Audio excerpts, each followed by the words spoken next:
Ce programme vous est présenté par le restaurant-café Bardot, l'agence immobilière Invest Miami et votre voyagiste Contact Tour.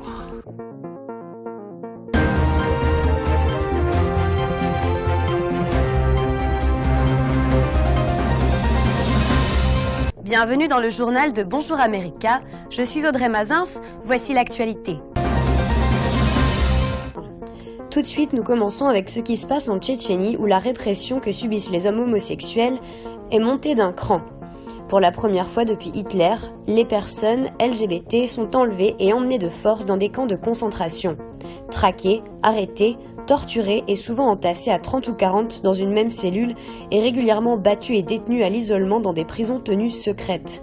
Une centaine de personnes considérées comme homosexuelles ont fait l'objet d'une vague massive de répression en Tchétchénie depuis plusieurs semaines, selon les informations du journal d'opposition russe Novaya Gazeta, relayé par Courrier International début avril.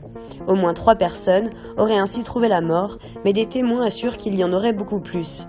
La classe politique et la société civile tchétchène ont nié l'existence même de l'homosexualité en Tchétchénie pour se défendre de toute répression massive. En Iran maintenant, l'ancien président Mahmoud Ahmadinejad avait pourtant répété son intention de ne pas se présenter une nouvelle fois devant les électeurs, comme le guide suprême Ali Khamenei lui aurait conseillé. Il affirmait alors qu'ainsi le pays éviterait une bipolarisation nocive. Mahmoud Ahmadinejad a été à la tête de l'Iran de 2005 à 2013. Les conservateurs ont désigné Ibrahim Raïssi, un proche de l'ayatollah Ali Khamenei, pour tenter d'empêcher le modéré Hassan Rouhani d'obtenir un second mandat de 4. La décision du conservateur Mahmoud Ahmadinejad est donc perçue comme un défi lancé à l'autorité du guide suprême. Le dépôt des dossiers de candidature a débuté lundi pour 5 jours. Les dossiers doivent être ensuite validés par le Conseil des gardiens de la Révolution. En France, au fil de la campagne présidentielle, la présence du leader centriste a fini par devenir un peu problématique pour Emmanuel Macron. Soutien, ralliés, renforts, tous ceux qui rejoignent Emmanuel Macron ne sont pas forcément logés à la même enseigne. Dans le navire En Marche, plusieurs classes cohabitent. La seconde pour des personnalités de faible envergure politique, la première pour les poids un peu plus lourds, la business class pour les prises de guerre. C'est dans cette dernière que François Bayrou a son siège, où il bénéficie de tous les égards du commandant de bord Emmanuel Macron.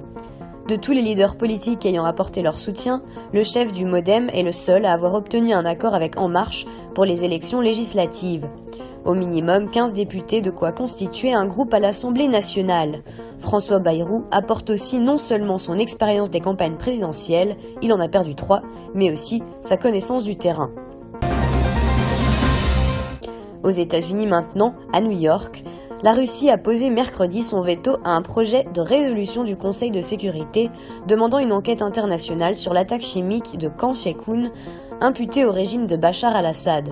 Il s'agit du 8e veto de la Russie au Conseil de sécurité visant à protéger son allié syrien.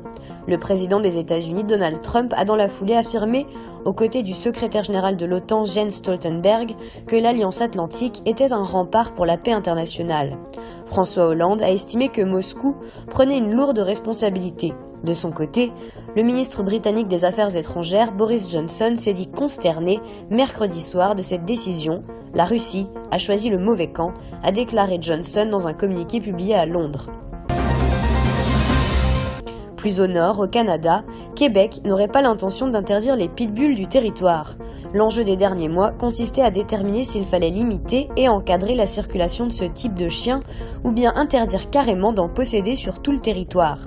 Le gouvernement voudrait éviter d'étiqueter une race en particulier et préconise plutôt de créer 2 catégories de chiens, les chiens dangereux de type pitbull et les chiens potentiellement dangereux pesant 20 kg ou plus et dressés à des fins de protection. Pour ces 2 catégories de chiens, le groupe recommandait l'enregistrement annuel obligatoire, l'obligation de tenir son chien en laisse dans les lieux publics, le port du harnais de corps dans les lieux publics.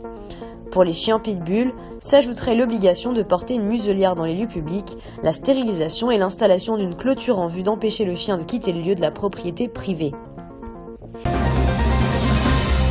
Merci de nous suivre sur Bonjour America, à très bientôt.